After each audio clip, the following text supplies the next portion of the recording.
es un niño de 3 años que corresponde al nombre de Dylan Guzmán y de acuerdo al informe llevaba una fractura expuesta.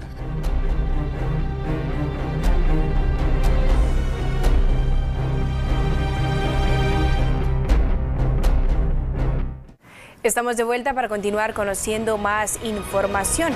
Y es que se ha originado un incidente que ha sido verdaderamente lamentable. Se trata de un menor de 3 años que aparentemente queda trabado con la moto del padre. Al momento de él accionar este vehículo, pasa sobre la pierna de este menor y por supuesto le ha ocasionado daños. Hablaremos acerca de los riesgos que implica y de cómo los adultos exponen también a estos menores de edad. Bueno, riesgos diversos. Estaba yo en la luz de la ayer en la mañana, como 5:30 de la mañana, y ahí les voy a contar lo que pasó. Claro, Andri, de hecho hemos visto en reiteradas ocasiones cómo la imprudencia de las personas adultas que van a bordo de motocicletas con incluso 3, 4 personas acompañándoles, los riesgos son bastante elevados. Sabemos que tienen la gran necesidad de movilizarse, que no contamos con un transporte digno, pero podemos encontrar otras soluciones sin arriesgar la vida de los seres que más amamos. Para hablar del tema tenemos en este espacio a Julio Talamonti y también a Julio Rivera Clavería, quienes estarán exponiendo las medidas de seguridad y también los riesgos y las faltas en las que incurren los adultos. Bienvenidos. Bienvenidos a ambos. Solo les iba a contar esto muy rápido. En la ruta del ayer 5 de la mañana, motoristas en medio de carriles, un motorista choca con el retrovisor del carro que iba delante de mí y esto lo hace salir de balance. Cae el motorista y se caen 5 más detrás, todos los que iban entre carriles. Bueno, claro. Es un riesgo. Julio Rivera Clavería, Julio Talamonti, ¿riesgo viajar en motocicleta, sí o no? ¿Qué tal? Buena tarde, Alejandra, Andri, licenciado Rivera Clavería, y a usted que nos ve en casa, acá en TN23, todas estas tardes. Es un riesgo, definitivamente, pero es que aquí sobre la balanza tenemos que poner también 2 situaciones, es decir, el hecho de viajar, por ejemplo, en bus, que es un altísimo riesgo aquí en un país como Guatemala. Mucho más riesgo, ¿no? Mucho más riesgo. O el hecho de viajar, por ejemplo, cuando se hacen este tipo de esfuerzos de comprar un vehículo como la motocicleta. Sin embargo, si partamos de una base, Andrea, Alejandra, Liceo Rivera Clavería. Cada vez que yo me subo a una moto, pues debo de tener ciertas precauciones. Y la primera precaución de precauciones es que lleve casco. Otra precaución que yo debo de tener es saber que la moto no es para que vayamos 3, 4, 5 personas, sino que en todo caso es para que viajen, si mucho, 2 personas. Partiendo de esa base ya podemos ver que cada vez que yo llevo un menor de edad en una moto, estoy poniendo en altísimo riesgo, no porque yo vaya haciendo algo imprudente, aunque tal vez sí lo van haciendo en algunas ocasiones, sino porque la protección verdadera de la moto termina siendo el cuerpo de las personas que van encima de ella. Entonces es ahí donde hay que tomar mayores precauciones. Licenciado Rivera Clavería. Pues vea, yo creo que efectivamente el grave problema es que las familias no tienen cómo movilizarse. Y yo me pregunto, por ejemplo, ¿qué haríamos nosotros con una niña de 14 años para que fuera al colegio o a la escuela? ¿La dejaríamos que subiera a un bus rojo? ¿O la llevo en moto? ¿O la llevo en moto? ¿La llevo en moto?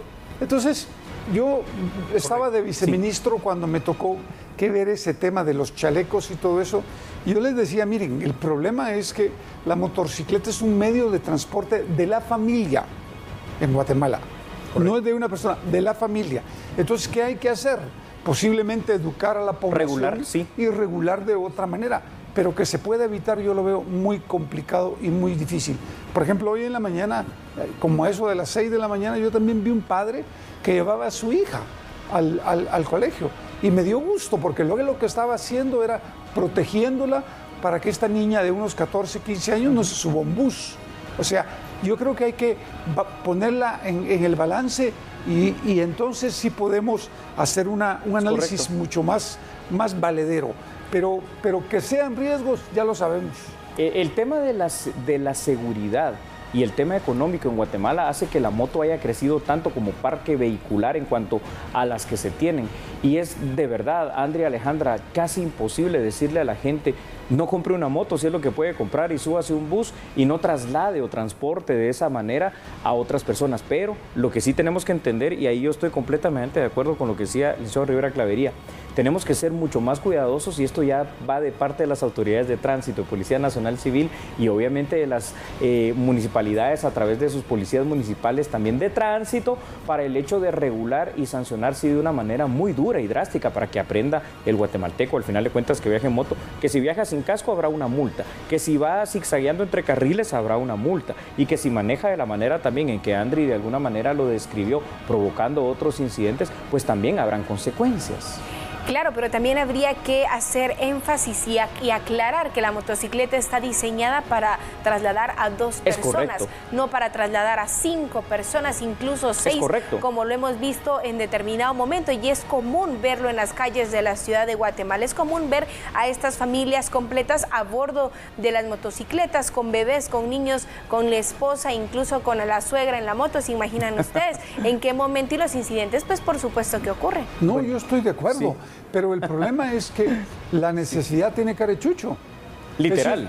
Así como se lo estoy diciendo, ¿quién se va a subir un bus cuando usted sabe que una niña puede ser violada, una familia puede ser asaltada, pueden ser asesinados simple y sencillamente por haberse subido a un bus? Entonces la familia prefiere los riesgos de una motocicleta. Yo no había visto ese punto de vista, pero yo no había visto el punto de vista que están diciendo ustedes. Es correcto. Pero sí, porque es la otra parte. Es la seguridad. Realmente los riesgos de viajar en moto son menos que los riesgos de viajar sin. Totalmente. Es que si ustedes se dan cuenta, hemos estado hablando también estos días, obviamente por lo que ha estado pasando de la caravana de migrantes. Y digamos que aquí hay 2 cosas, y esto aplica también para la moto. Son temas de seguridad al final de cuentas.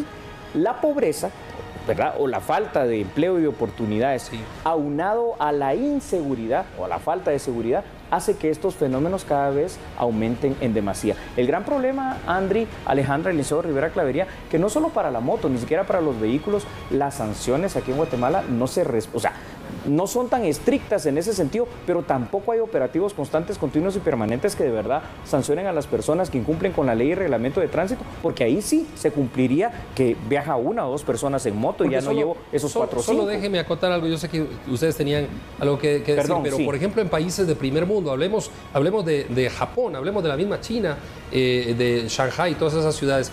Hay miles, pero millones de motocicletas, incluso gente en bicicleta. Pero es una regulación muy linda de la educación vial. En Guatemala es lo que cuesta y es el riesgo, ¿no? Porque quizá no está lo que tú decías. Es correcto, André. El ser estrictos para regularlo, ¿no? Claro, en Guatemala no tenemos ni las calles ni la educación. Correcto. Claro, es un problema, a la gente no se le ha enseñado. Entonces en Guatemala todo el mundo hace lo que se le da la gana. Pero si hubiera una regulación, por ejemplo, mínima, básica, para que la gente por lo menos se ponga el casco, que déjenme decirles, no es barato un casco. Un buen casco no. Un buen casco no. Hay cascos de Duropor que sí son baratos, ¿no? Sí, es que hay cascos de 200, 300 quetzales, pero no sirven de nada.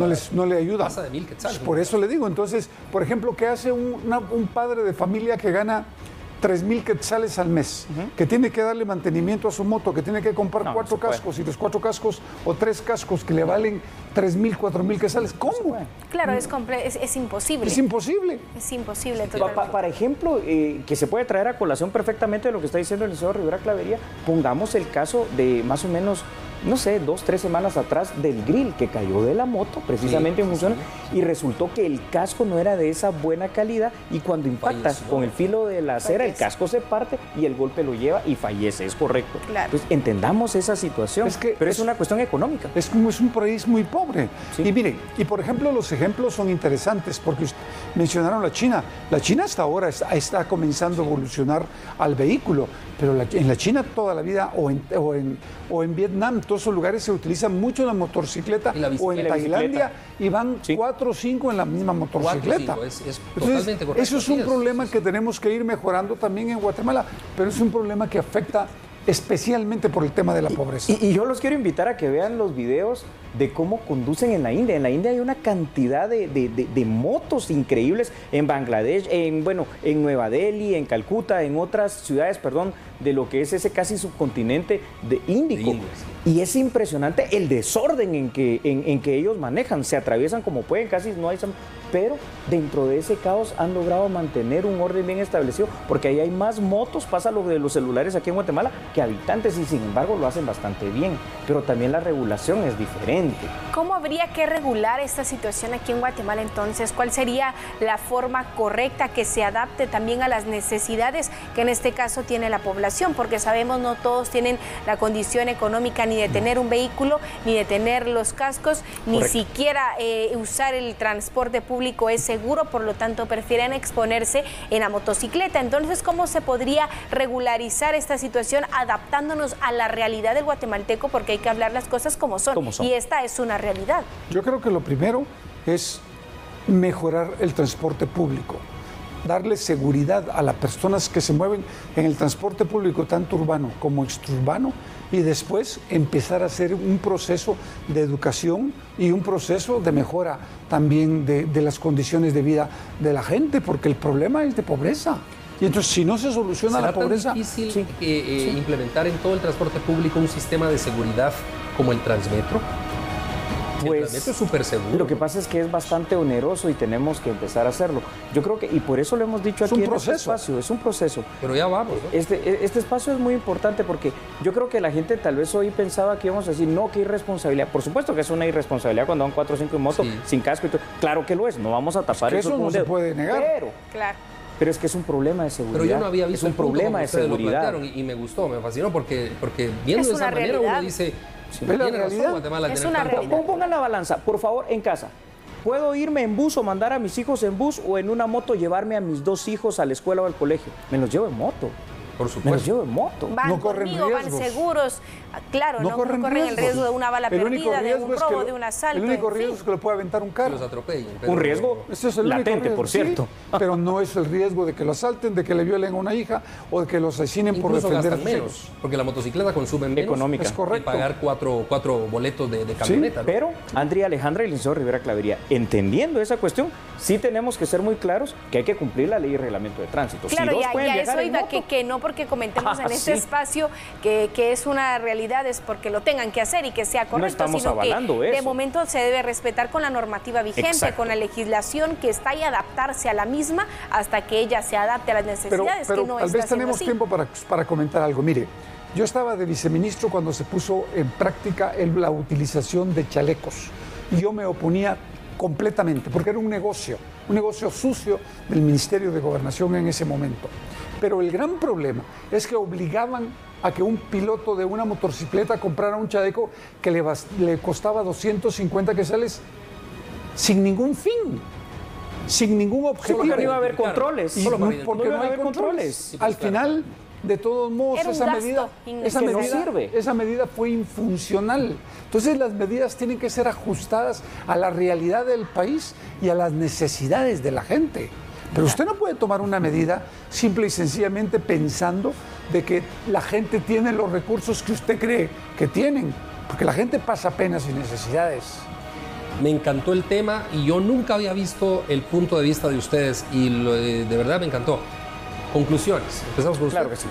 Yo creo que hay que hacer un esfuerzo grande por mejorar el transporte público y darle seguridad a la población sobre esa base. En segundo lugar, creo que quien utiliza la moto debe cumplir con la ley de tránsito dentro de sus posibilidades y que cuando se detenga a una familia por andar en moto, que tampoco la pena o la sanción sea quitarle la moto, porque eso es inhumano en un país de hambre y miseria como este. Mi conclusión, Andrea Alejandra, va a ser muy simple. Seguridad. Es que por eso es que esto es tan integral. Por la falta de seguridad es que se excede en el uso de la moto con estas imprudencias inclusive. Así que primero partamos de la base que necesitamos seguridad, pero también de la base que la seguridad va en el cumplimiento del reglamento de la ley de tránsito para sancionar a quien lo incumple.